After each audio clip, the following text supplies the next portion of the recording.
Ben Shapiro and the Daily Wire have been under crazy amounts of fire recently, and rightfully so. They tried to attack Tucker Carlson for simply asking questions over on the Joe Rogan Experience, and it's ridiculous. That whole situation was absolutely ridiculous, and the Daily Wire and Ben Shapiro got destroyed for it from pretty much every single angle, every single direction, because it's dumb what they were saying, trying to say that Tucker Carlson and anyone who asks questions and doesn't just take the government and mainstream media at their word for every single narrative that they give us for things that are happening, they're anti-American and not critical thinkers. That's just ridiculous. And also for the firing of Candace Owens, and the whole brand of the Daily Wire and Ben Shapiro himself have just been going completely downhill. And now we have reports like this one after, the Daily Wire and Ben Shapiro were exposed for, giving a gag order to Candace Owens after accepting to debate her, which it just doesn't make any sense. Now we have this from Censored Men on Twitter. Exclusive: Ben Shapiro working behind the scenes with journalists to discredit his enemies Tucker Carlson, Candace Owens, Andrew Tate, and Charlie Kirk. Ben Shapiro, through a behind-the-scenes network of that country in the Middle East journalists, is allegedly employing Isaac Shore to write hit pieces targeting all of his enemies. To date, Isaac Shore of Mediaite, I guess, has attacked Tucker Carlson, Candace Owens, Charlie Kirk, and Cobra Tate, Andrew Tate, at Shapiro's behest. The source claims that Isaac never published a single article about Candace Owens on the website until the day she tweeted "Christ is King," which infuriated Ben. Logically, it infuriates Ben.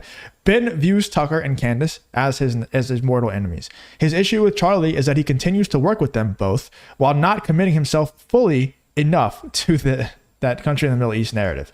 Ben wants a rift between the three and is using a network of journalists to attack them with smears of anti-Semitism. The website reveals that Isaac Shore exclusively writes puff pieces about Ben, while exclusively writing hit pieces about Charlie, Tucker, Candace, and Andrew, often mentioning a combination of them within the same articles. Just absolutely nuts. But I mean, is anyone surprised? Is anyone surprised that Ben Shapiro or the Daily Wire would do this? Ryan Dawson says right here, their dishonesty has no limits. And you have, I knew that before this tweet, and this tweet does nothing. It doesn't even shock me a little bit. Obviously, it's bad, and it's just another thing that I'm going to add to the list of, reasons why I don't like the Daily Wire, reasons why I don't support the Daily Wire or Ben Shapiro anymore. But does this surprise literally anyone? I mean, let me know in the comments. Are you surprised by this? Let me know if you thought this was a big deal or not. I mean, obviously it is a big deal. It's not surprising though. Anyway, let's get into what Mark Dice had to say in his reaction to this exclusive from Censored Men. Inside information about the Candace Owens Daily Wire beef, revealing emails from inside the Daily Wire, which nobody at the Daily Wire, Jeremy Boring including, denied were false, or fake, and then later it turned out that it was obviously true. Now they're saying that they have a source that Ben Shapiro is working behind the scenes, and this makes perfect sense, to discredit Tucker Carlson, Candace Owens, Andrew Tate, who I do think is actually a clown, and Charlie Kirk. And if you just take a look at some of the stories over at Mediaite, you could see that they've been quite obsessed with nitpicking Candace Owens and Tucker Carlson. Look at all these stories just recently, and Charlie Kirk, people going a little bit too far to the right. So then conservative Inc. has to deploy their assets, their little friends in the media, in order to write smear pieces about them. It's crazy that Ben Shapiro would go as far as to trying to target and smear Charlie Kirk of all people. Charlie Kirk has been someone who is probably the most open of everyone else to Ben Shapiro's point of view, to his narrative that he's trying to push out there. He's the opposite of Candace Owens, but yet he's still open-minded enough to work with Candace Owens and be seen around her. So he's Ben Shapiro's enemy, naturally. Just the Daily Wire and Ben Shapiro are just clowns, dude. And I'm not going to detail the long list of reasons I've been trying to tell you for 8 years now that Ben Shapiro should be shunned from the conservative movement.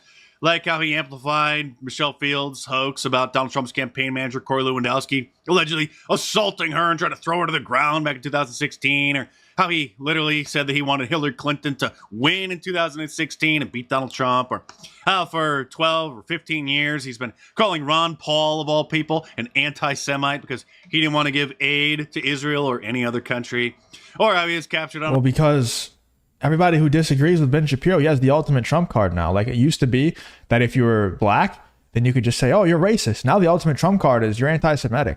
If anyone ever disagrees with Ben Shapiro, just call him anti-Semitic. You win, automatic win. And the crazy part about this is that the other conservative pundits out there, they know that it's nonsense. But the people who follow the Daily Wire and that follow Ben Shapiro and that are fans of them, they don't know it's nonsense. They agree with Ben Shapiro. They agree with the narrative that the Daily Wire is pushing, which is an extremely dangerous one. That anyone who disagrees with them, not only gets fired from their company, but gets labeled as these things. This is the opposite of what the Daily Wire and Ben Shapiro have built their brands on. They're completely going against everything that they stood for in the past. But it's kind of like how the left has Donald Trump and all logic goes out the window whenever Donald Trump is brought into an issue. The same thing goes for this Middle East situation on the right. All logic goes out the window when this Middle East situation is brought up. They don't care about logic. They don't care about morals. They don't care about principles, facts, none of it whenever this Middle East situation is involved. On a hot mic, being afraid to call pansexual people weird because he didn't want to lose sponsors. He was going to lose some money if he offended the rainbow people like that. Or how he openly said that Scott Adams was a racist and should have gotten fired, should have lost his syndication deal with Dilbert because he simply said that he preferred to live in a white neighborhood. Or how he said that Donald Trump inviting people like myself to the White House back in 2019 for the social media summit was a terrible idea. Or it was a terrible idea for Tucker Carlson to interview Alex Jones on his new show on Twitter, which then soon resulted in Elon Musk restoring Alex Jones' Twitter account. Of course, if you enjoy content like this, and make sure you leave a like and subscribe. It really does help me out a ton. Let's get back to the video. Ben Shapiro had a problem with that, but it's good to see communities have been pushing the exact kind of hatred against whites that they claim to want people to stop using against them. Now, I didn't say it. Charlie said that. I don't like generalizations. Not every Jewish person believes that. But it is true the Anti-Defamation League was part and parcel with Black Lives Matter. It is true that some of the largest financiers of left-wing anti-white causes have been Jewish Americans. They went all in on woke, and it wasn't just ADL. It was some of the top Jewish organizations in the country that have done that. In fact, you could see he almost didn't say it, but then he just went all in. Charlie Kirk, you know that I've been a big critic of him for years as well. Unlike Ben Shapiro, Charlie Kirk is on an incredible redemption arc. Well, and you can tell that Ben Shapiro, even if you just don't agree with him all the way, 100%, then you are his enemy. You look at anyone who is in the Daily Wire, Matt Walsh, Jordan Peterson, Ben Shapiro, Brett Cooper, Candace Owens before she went based recently in the last 6 or so months.